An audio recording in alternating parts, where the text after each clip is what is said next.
بسم اللہ الرحمن الرحیم۔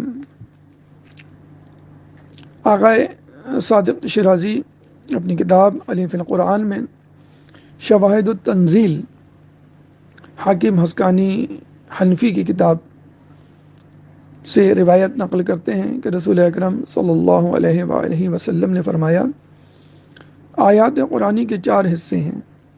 ایک حصہ بالخصوص ہم اہل بیت کے لیے، ایک حصہ بالخصوص ہمارے دشمنوں کے لیے، ایک حصہ حلال و حرام کے لیے، اور ایک حصہ فرائض و احکامات کے لیے۔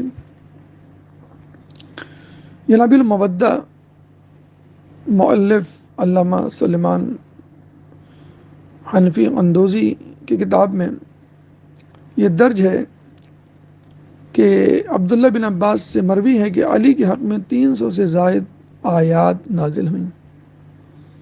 اس کے علاوہ ایک اور جگہ آیا ہے کہ 80 آیات ایسی ہیں جو فقط علی کے لیے ہیں اور جس میں کوئی شریک نہیں۔ آج جس آیت کا انتخاب کیا گیا ہے اسے آیت ولایت کہا جاتا ہے، اور یہ حالت رکوع میں زکوٰۃ دینے کے حوالے سے علی کی شان میں اتری، جس میں علی کے اس فعل کو نہ صرف سراہایا گیا بلکہ علی کو ولی یعنی مسلمانوں کا سرپرست جس طرح رسول اور اللہ ہیں قرار دیا گیا۔ اللہ تعالیٰ سورہ مائدہ آیت نمبر 55 میں فرماتا ہے، انما ولیکم اللہ ورسولہ والذین آمنوا الذین یقیمون الصلاة ویؤتون الزکاة وہم راکعون۔ تمہارا سرپرست اور رہبر صرف خدا، اس کا پیغمبر اور وہ ہیں جو ایمان لائے، انہوں نے نماز قائم کی اور حالت رکوع میں زکوٰۃ ادا کی۔ سب سے پہلے تو اس کا شان نزول عبداللہ بن عباس سے متعلق ایک روایت تفسیر مجموع البیان علامہ طبرسی کی منقول ہے کہ ایک روز میں یعنی ابن عباس چاہے زمزم کے کنویں کے پاس بیٹھے تھے۔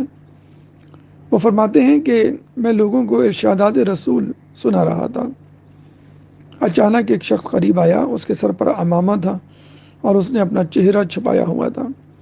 جب میں پیغمبر اکرم صلی اللہ علیہ وآلہ وسلم سے کوئی حدیث نقل کرتا تو وہ بھی قال رسول اللہ کہہ کے حدیث رسول بیان کرتا۔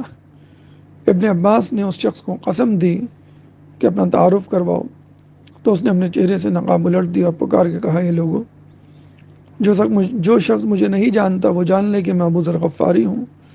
ان کانوں سے میں نے خود رسول اکرم صلی اللہ علیہ وآلہ وسلم سے سنا ہے، اور اگر میں جھوٹ بولوں تو میرے دونوں کان بہرے ہو جائیں۔ رسول اکرم نے فرمایا، علی قائد البرر تو وقاتل الکفر تو ومنصور من نصرہ ومخذول من خذلہ، یعنی علی نیک اور پاک لوگوں کے قائد ہیں اور کفار کے قاتل ہیں۔ جو ان کی نصرت و مدد کرے خدا اس کی مدد کرے گا، اور جو شخص ان کی نصرت و مدد سے ہاتھ کھینچ لے گا اللہ بھی ان کی مدد سے ہاتھ کھینچ لے گا۔ اس کے بعد ابو ذر نے فرمایا، اے لوگوں، ایک دن میں رسول خدا صلی اللہ علیہ وآلہ وسلم کے ساتھ مسجد میں نماز پڑھ رہا تھا کہ ایک سائل مسجد میں داخل ہوا اور لوگوں سے مدد طلب کی، لیکن کسی نے اسے کچھ نہ دیا۔ تو اس نے اپنا ہاتھ آسمان کی طرف بلند کر کے کہا، خدایا گواہ رہنا، میں نے تیرے رسول کی مسجد میں مدد طلب کی لیکن کسی نے مجھے جواب تک نہ دیا۔ ایسی حالت میں جبکہ حضرت علی رکوع میں تھے، اپنے دائیں ہاتھ کی چنگلی سے اشارہ کیا، سائل قریب آیا اور انگوٹھی آپ کے ہاتھ سے اتار لی۔ پیغمبر خدا نے جو حالت نماز میں تھے اور اس واقعے کو دیکھ رہے تھے، جب آپ پیغمبر خدا نے جو اس وقت وہاں موجود تھے اور وہ دیکھ رہے تھے کہ علی نے کس طرح اپنی انگوٹھی سائل کو دی، آپ نے نماز سے فارغ ہونے کے بعد آسمان کی طرف ہاتھ بلند کیا اور کہا، خدایا میرے بھائی موسیٰ نے تجھ سے سوال کیا کہ ان کی روح کو وسعت دے اور ان کے کام ان پر آسان کر دے، ان کی زبان کی گرہ کھول دے۔ تاکہ لوگ ان کی گفتار کو سمجھ سکیں۔ نیز موسیٰ نے سوال کیا ان کے بھائی ہارون کو ان کا وزیر یار و مددگار قرار دے، ان کے ذریعے ان کی قوت میں اضافہ کر، انہیں ان کے کاموں میں شریک کر۔ خداوند میں محمد تیرا رسول اور برگزیدہ ہوں، میرے سینے کو کھول دے، میرے کام مجھ پر آسان کر دے، اور میرے خاندان میں سے علی کو میرا وزیر بنا دے، تاکہ اس کی وجہ سے میری کمر مضبوط اور قوی ہو جائے۔ ابو ذر کہتے ہیں کہ ابھی پیغمبر اکرم صلی اللہ علیہ وآلہ وسلم کی دعا ختم بھی نہیں ہوئی تھی کہ جبریل نازل ہوئے اور رسول خدا صلی اللہ علیہ وآلہ وسلم سے کہا کہ پڑھیے۔ رسول نے فرمایا کیا پڑھوں؟ تو جبرائیل نے کہا پڑھیے انما ولیکم اللہ ورسولہ والذین آمنوا الذین یقیمون الصلاۃ ویؤتون الزکاۃ وہم راکعون۔ یہ شان نزول مختلف کتابوں میں موجود ہے۔ اس کی تفصیل کچھ یہ ہے کہ اس کے راوی 10 سے زیادہ ہیں۔ اس کو ابن عباس نے عمار ابن یاسر، عبداللہ بن سلام، سلمہ بن کوہیل، انس بن مالک، عتبہ بن حکیم، عبداللہ عبی، عبداللہ بن غالب، اب جابر بن عبداللہ انصاری اور ابو ذر غفاری نے بیان کیا۔ ان مذکورہ 10 افراد کے علاوہ اہل سنت کی کتب میں یہ روایت خود حضرت علی سے بھی منقول ہے۔ اس کے علاوہ کتاب غیات المرام میں اس بارے میں 24 احادیث اہل سنت سے اور 19 احادیث شیعہ طریقے سے نقل کی گئی ہیں۔ مشہور کتاب جن میں یہ حدیث آئی ہے اس میں ذخائر العقبہ محب الدین تبری کی، تفسیر فتح القدیر علامہ قاضی شوکانی کی، جامع الاصول، اسباب النزول لباب النقول، تذکرۃ الخواص سبت جوزی کی، نور الابصار شبلنجی کی، تفسیر تبری الکافی شاف، مفاتیح الغیب در منصور سیوطی کی، کنز العمال ملا متقی ہندی کی، صحیح نسائی امام نسائی کی، الجامع بین السیاح ستہ میں یہ روایت موجود ہے۔ اس کے علاوہ یہ واقعہ اتنا مشہور ہے کہ پیغمبر اکرم کے زمانے کے مشہور شاعر حسان بن ثابت نے حضرت علی کی شان میں اس روایت کے مضمون کو اپنے اشعار میں شامل کیا ہے۔ اب آئیے ان اعتراضات کی طرف کہ جن میں اس آیت سے متعلق اشکالات اٹھائے گئے ہیں، اور ہم ان اشکالات کے ساتھ اس کی تفصیل اور تفسیر بھی آپ کے سامنے پیش کرتے ہیں۔ سب سے پہلے آیت انما سے شروع ہوتی ہے، اور انما کلمہ حصار ہے، یعنی کلمہ حصر و انحصار، یعنی جو گفتگو کو، بات کو یا حکم کو مخصوص کرتا ہے اس جملے میں۔ جیسے انما یرید اللہ نے تو بس ارادہ کر ہی لیا ہے۔ یہاں پر انما ولیکم اللہ، تمہارے ولی تو بس۔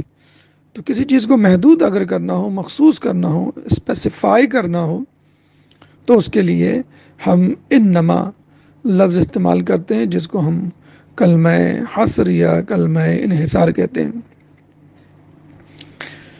اس کے بعد انما ولیکم اللہ، ولی سے متعلق اشکال جو اٹھایا گیا وہ یہ کہ یہاں پہ ولی دوست کے معنوں میں ہے، کیونکہ اس سے پہلے اور بعد کی آیات میں بھی دوست کے معنوں میں ہے۔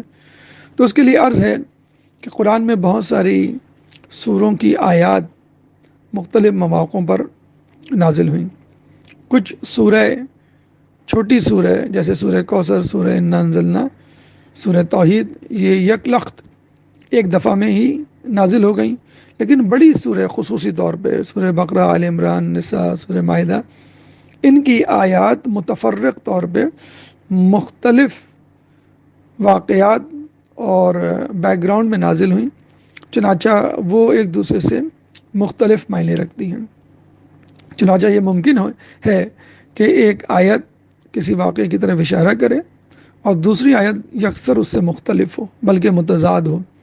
ایک آیت مومنین کو مخاطب کرے، اس کے بعد کی آیت فوراً کفار کے لیے ہو۔ تو اگر اس سے پہلے کی آیت یا بعد کی آیت دوست کے لیے ہے اور یہاں ولی کا لفظ ہے تو بھی کوئی مذائقہ نہیں۔ دوسری بات یہ ہے کہ ہو سکتا ہے کہ اللہ تعالیٰ یہ چاہ رہا ہو کہ دوست کی تعریف تو سن لی، دوست کے خواص اور نشانیاں اور علامات تو تم نے جان لی، اب ولی کی نشانیاں بھی جان لو کہ ولی کسے کہتے ہیں۔ دوسری بات یہ ہے کہ ولی ظاہر سی بات ہے کوئی دشمن تو نہیں ہوتا، تو ولایت کے اندر دوستی شامل ہے، چنانچہ الگ سے دوست کا ذکر کرنا مناسب نہیں، یا دوست کے فقط معنی لینا ولی کے لیے اس کے معنی کو محدود کر دے گا۔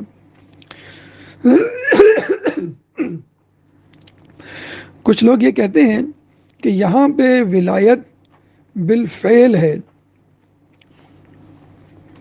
اور بالفعل کا ذکر یہ ہے، پیش اشکال یہ ہے کہ خود رسول بھی ولی تھے، تو ایک وقت میں دو ولی کیسے ہو سکتے ہیں؟ تو ہم کہیں گے کہ یہاں پہ ولایت بالقوہ تھی، یعنی علی میں پوٹینشیل تھا ولایت کا، لیکن عملاً ولی رسول تھے، یعنی ولایت بالقوہ تھی، بالفعل نہ تھی۔ جس طرح خود رسول اللہ نے دعوت ذوالعشیرہ میں علی سے کہا تھا، جب انہوں نے اسلام کو پیش کر کے کہا کہ کون ہے جو میرا معاون و مددگار بنے گا، تو کوئی نہیں کھڑے ہوا، علی کھڑے ہوئے، تو رسول اللہ نے کہا تھا انت وزیری و خلیفتی و وصیی و وارثی، کہ علی تم میرے وزیر، میرے خلیفہ، میرے وارث اور میرے وصی ہو۔ تو علی اس وقت بالقوہ تھے، وصی، وزیر، وارث اور خلیفہ، کیونکہ رسول اس وقت موجود تھے، بلکہ ان کی تو رسالت دیکھا جائے شروع ہوئی ہے، رسالت، کار رسالت۔ اس کا مطلب یہ ہوا کہ رسول کے جانے کے بعد یا رسول کی عدم موجودگی میں عین ممکن ہے خود رسول کی زندگی میں کئی مواقع ایسے آئے، مثلا غزوہ تبوک میں رسول اللہ اصحاب کے ساتھ جنگ کے لیے گئے اور رسول کو مدینے میں چھوڑ گیا، جس پہ لوگوں نے وابلہ مچایا، تو آپ نے کہا علی کو کہ میں تم کو لوگوں کا حاکم بنا کے جا رہا ہوں، اور تم نہیں چاہتے کہ تم کو مجھ سے وہی نسبت ہو جو ہارون کو موسیٰ سے تھی۔ تو رسول کے بعد اور رسول کی زندگی میں عدم دستیابی کے وقت علی لوگوں کے وصی اور ولی تھے، جیسے اللہ کے رسول کے وصی تھے اور لوگوں کے ولی تھے۔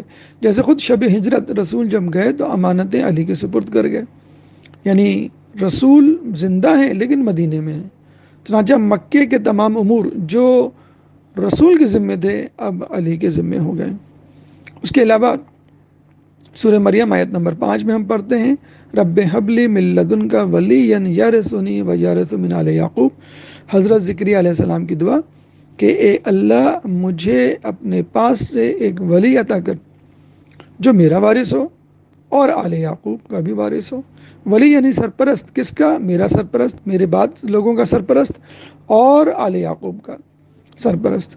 تو اس وقت تو جناب یحییٰ ذکر علیہ السلام کے بیٹے پیدا بھی نہیں ہوئے تھے۔ پھر یہ کہا جاتا ہے کہ اگر یہ آیت ولایت ہے، ولی کی علی کی ولایت پر استدلال کرتی ہے، تو علی نے خود اس آیت سے استدلال کیوں نہیں کیا؟ یہ بات غلط ہے کہ علی نے اس آیت سے استدلال نہیں کیا۔ کنز العمال میں، مسند ابی شیخ میں یہ حدیث موجود ہے، اور اس کتاب کو الغدیر میں علامہ امینی نے کتاب سلیم بن قیس ہلالی سے لکھا ہے کہ میدان صفین میں کچھ لوگوں کی موجودگی میں اپنی حقانیت پر دلائل پیش کرنے کے بعد علی نے اسی آیت سے استدلال کیا تھا۔ خود کتاب غایت المرام میں ابو ذر غفاری سے منقول ہے کہ حضرت علی نے شورا کے دن بھی اس آیت سے استدلال کیا تھا۔ پھر ایک اعتراض اس آیت پہ یہ کیا جاتا ہے کہ یہاں پہ والذین آمنو، وہ لوگ جو ایمان لائے، جمع کا صیغہ ہے، تو جمع کا صیغہ علی کے لیے جو کہ واحد ہیں کیسے استعمال ہو سکتا ہے؟ تو اس کے لیے عرض ہے کہ اللہ تعالیٰ نے خود قرآن میں جمع کا صیغہ کئی مرتبہ استعمال کیا ہے۔ مثلا خود آیت مباہلہ آل عمران کی آیت نمبر 61 اللہ تعالیٰ نساءنا کا لفظ استعمال کر رہا ہے، انفسنا کا لفظ استعمال کر رہا ہے۔ نساءنا یعنی ہم اپنی عورتوں کو لائیں، انفسنا ہم اپنے نفسوں کو لائیں. تو عورتوں کو بلایا گیا تھا، مباہلے میں فقط جناب سیدہ آئیں. اسی طرح انفسنا نفوس کو، نفوس رسول کو بلایا گیا تھا، فقط علی تشریف لائے. تو اس کا مطلب کیا ہوا؟ بلایا تو ان تمام پاک و پاکیزہ عورتوں کو تھا جو جھوٹ کے خلاف، جھوٹوں کے خلاف گواہی دیں، لیکن اس معیار پہ فقط جناب سیدہ اتری. پکارا اور بلایا تو نفوس کو تھا، رسول اللہ کے جتنے بھی نفس تھے، لیکن رسول اللہ کے نفس پر اترنے والا بس ایک ہی شخص تھا، اور وہ علی کی شخصیت. اسی طرح خود اللہ تعالیٰ نے اپنے لیے، جو کہ واحد ہے اور اس کے یکتا و یگانہ میں کوئی شک نہیں، اللہ تعالیٰ نے جمع کا صیغہ استعمال کیا، انا نحن نزلنا الذکر و انا لہ لحافظون، کہ ہم اس قرآن کو اتارنے والے ہیں اور ہم اس کی حفاظت کرنے والے ہیں. خود شب قدر کے حوالے سے سورہ قدر، انا انزلناہ فی لیلۃ القدر، انا، انی نہیں، انا، ہم نے اس کو یعنی قرآن کو اس رات نازل کیا. تو ہم نے یعنی بہت سارے اللہ نے، جی نہیں، صرف ایک اللہ نے جو کہ ایک واحد یکتا و یگانہ ہے. تو یہاں پر بھی جمع کا صیغہ ہے لیکن ایک پر دلالت کرتا ہے.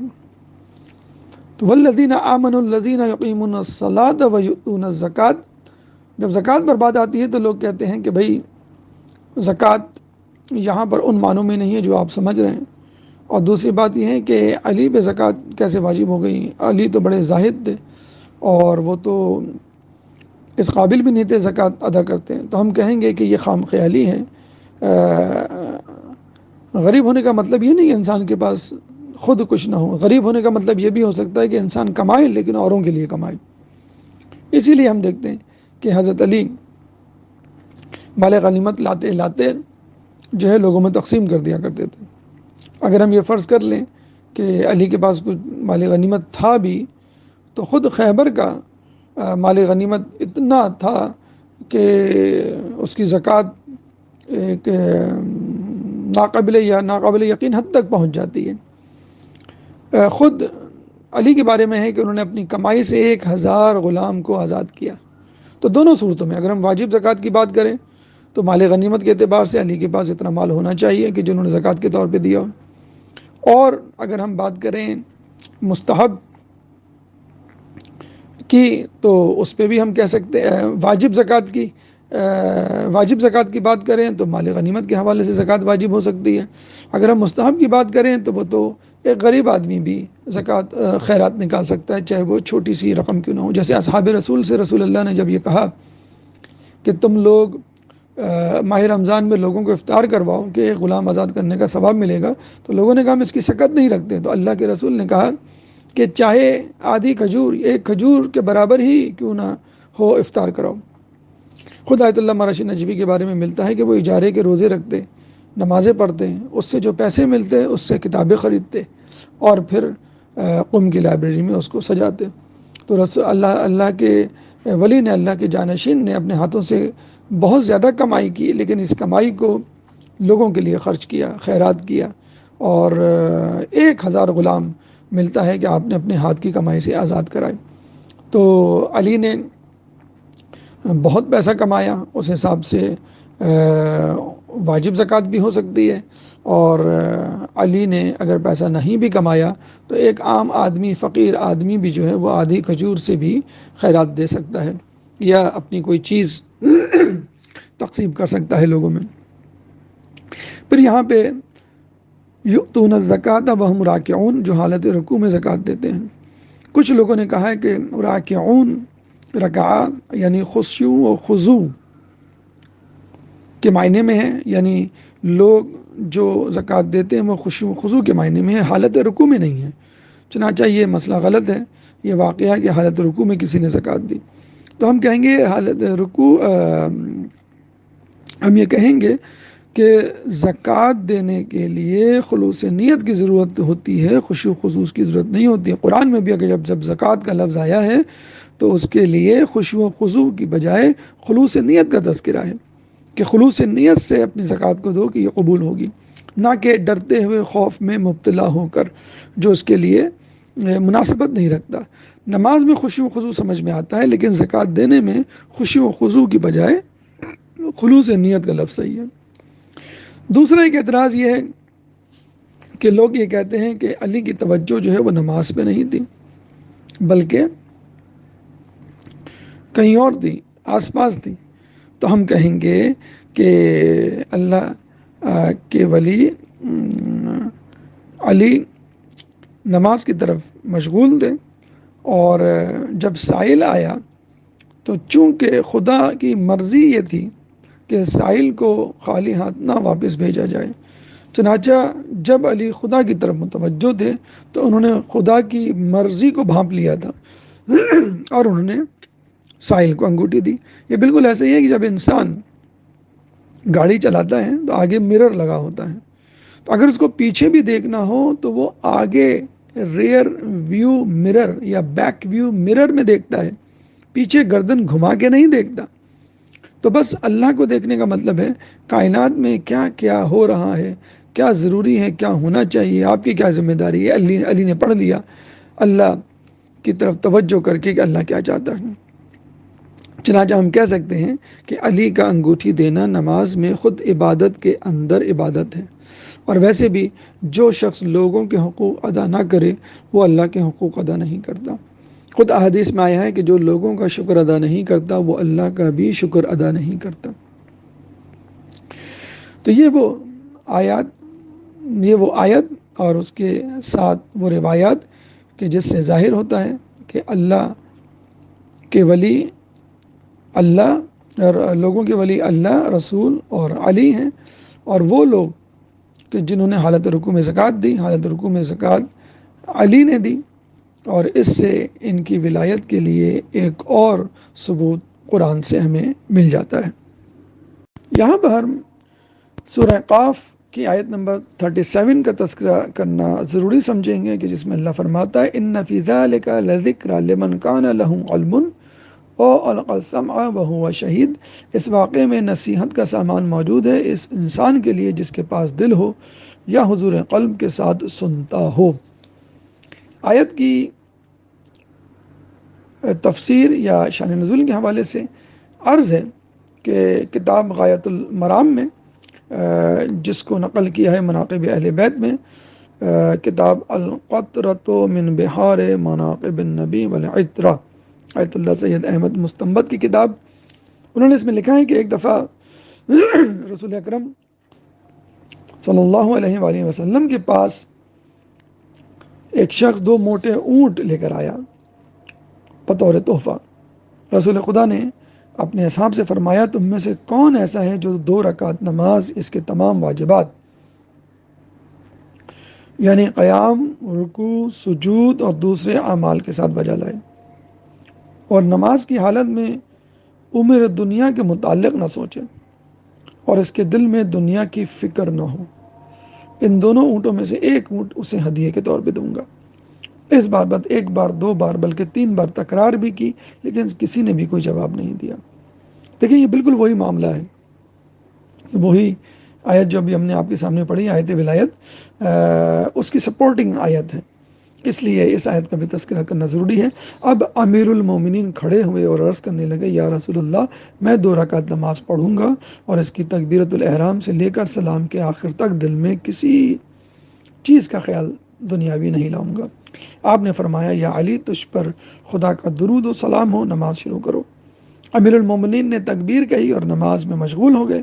جیسے ہی آپ نے نماز کا سلام پھیرا، جبرائیل نیچے اترے اور پیغمبر اکرم صلی اللہ علیہ وآلہ وسلم سے عرض کیا یا محمد خدا آپ کو سلام کہتا ہے اور فرماتا ہے کہ ان 2 اونٹوں میں سے ایک اونٹ علی کو عطا کر دو۔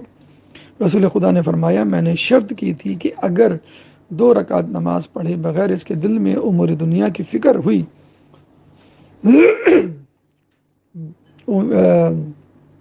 2 رکعت نماز امور دنیا کے بغیر اگر پڑھی تب دوں گا، لیکن میں نے نوٹ کیا کہ علی جب تشہد میں مشغول تھے تو یہ فکر کر رہے تھے کہ ان دونوں اونٹ میں سے کس اونٹ کو لوں۔